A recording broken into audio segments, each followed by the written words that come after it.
Okay, glasses on. Hey guys, it's Georgia, and in this video, we are gonna dive deep into the depths of fan fiction and ruin what little credibility I have as a writer. Let's do it.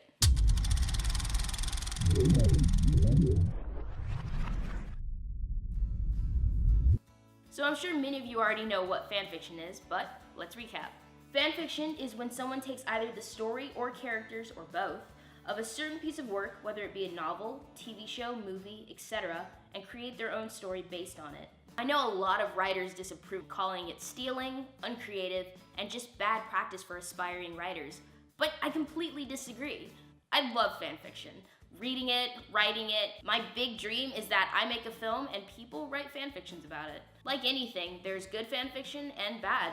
There are good movies and then there's Twilight. But anyway, I'm not here to change your opinion on the whole subject. I just want to share with you the ways that fanfiction has actually influenced me and helped me improve as a writer.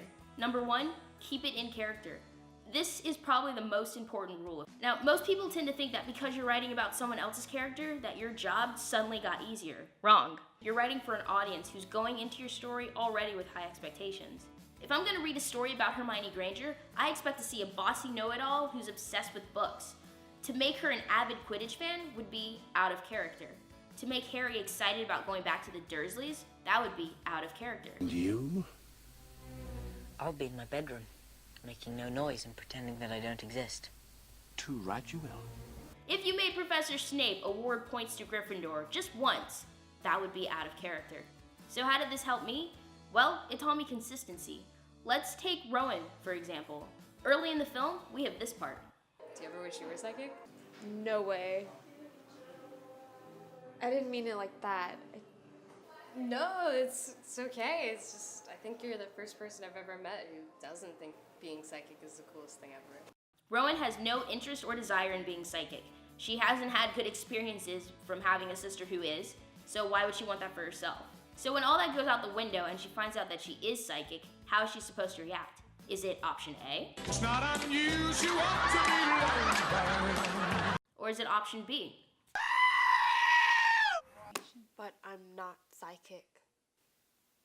Well, according to this report and your family history, you are. If Rowan had immediately accepted her situation, that would have been out of character for her.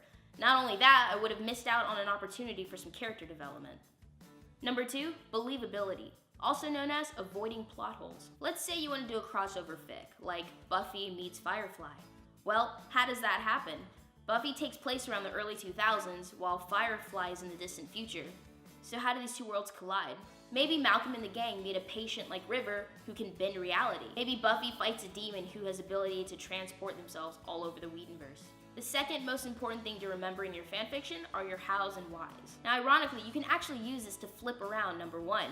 So let's say you want to make Hermione go from book crazy to boy crazy. Well, why does that happen? Was she drugged with a love potion? Or maybe she just hit her head over the summer and she's a completely different person by the time Ron and Harry meet up with her again. So how did this help me with writing? Well, it made me more conscious of plot holes and also trying to understand my character's motivations more clearly. There's a difference between leaving certain things open-ended and then just straight up unanswered questions. Now let's go back to Rowan as an example and the necklace she wears. If we'd never gotten an explanation about where it came from or why she always has to wear it, that would be a plot hole, but how Micah even made it block out other people's thoughts, that's an unanswered question. Number three, be part of a community. With fanfiction.net, you can't just post your story and then wait for reviews to start pouring in. It's not all about you, and it's not all about me. It's about us. Same with YouTube, Twitter, or any other social media platform. The key word is social, so interact with the other users, leave compliments or constructive criticism, just have a conversation and build each other up. It's gonna make your time on that site a lot more fun, and you can meet potential collaborators.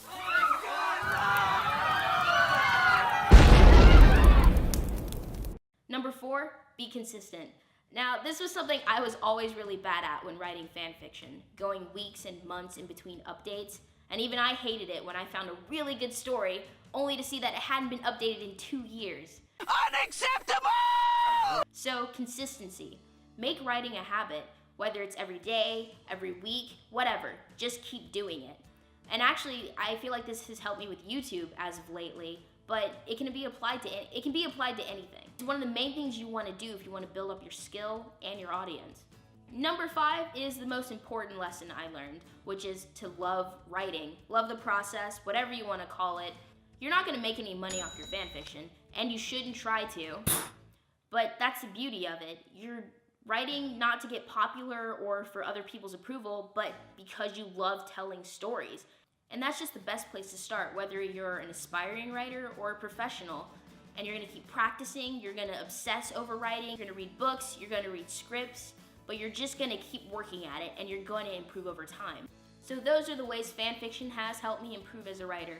This was just a funny thought I had because I was back home and I found a bunch of my old stories from when I was obsessed with Digimon and Dragon Ball Z. That hasn't changed, by the way. Davis is still the best Digidestined. Season 3 is my favorite. The scene of future Trunks killing Frieza is still the most badass thing in anime history. Don't even get me started on Trigun. Love and peace! Anyway, thanks for watching, guys, and I will see you in the next video. Davis is still the best Digidestined. Season 3 is my favorite. The scene of future Trunks killing Frieza is still the most badass thing in anime history. And don't even get me started on Twilight. Twilight? Ah!